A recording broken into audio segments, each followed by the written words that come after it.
This war rages like a bull in full. It is the war that has raged for generations. Across nations on this rock of rotation, this war has taken lives, it's broken wives, and it thrives. Even still, when the world is quiet, there is no way to deny it. Believe me, I have tried it. This war is unrelenting.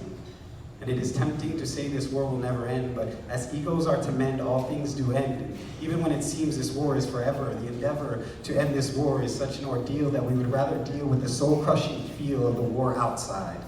Through our pride and privilege, we allow this war to pillage through the homes and take queens from their thrones. The sound of crushing bones as those at war are casting their stones make us feel as though we must atone for this tragedy.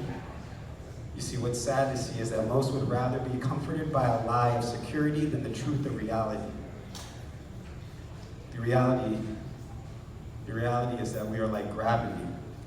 We are governed by forces that are beyond right and wrong, that we are a song that has been sung for millennia. I'm telling you, this sound is attached to no one ideology. I provide no apology to those who are tethered to their theology or biology for bursting your bubble, for this self-deception is trouble that keeps this war going. The time to stop this war from going and start sowing seeds needed to begin flowing with life is now. It is time to start rethinking what's been linking us to this war. The time is now. The time is today. It is not a stretch to say that on this day we are more of a chance to display our dismay with the way our war has been going. See, the whole time, without you knowing, I've been speaking on a war that's been towing inside your own head.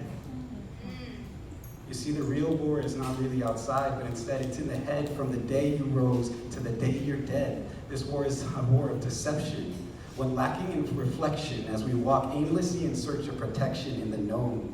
This war takes residency in your dome when you're alone in your home reaching for your latest distraction. So what happens is this war comes to you. It comes in the words of unworthiness and the ideas of undeservedness because you have forgotten your holiness and you can only see your dirtiness.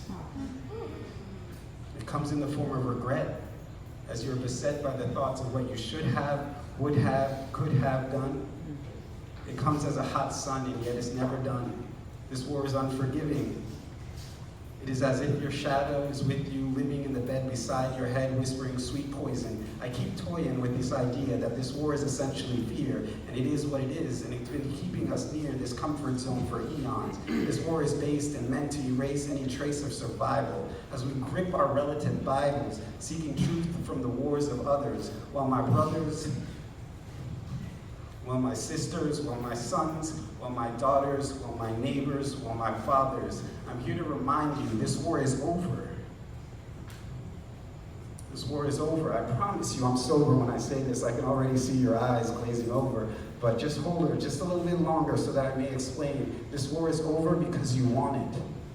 This war is over because you're the commanding soldier and your heart is the controller. To finally bring in closure to this war rolling over the villages of our psyche.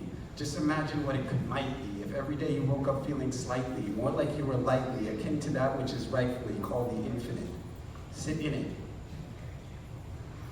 Fully embrace this thought process in full HD with lossless sound. Toss this vision around and around until you are no longer bound to the lies of this war. Take this vision of you as perfect and work this into your routine. See, what I mean is you can deem yourself as either magic or dust.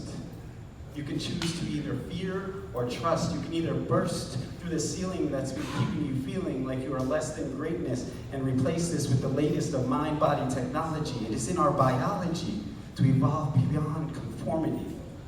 It is my philosophy to believe it before my eyes can see, to know before it's a reality. See, through visualization, you can change the programmation of this dreamlike simulation. Through meditation, you can slow down the escalation of the war chant station that plays in your head. Start by making your bed and reading instead of grabbing the same old shit that led you to this land of the dead.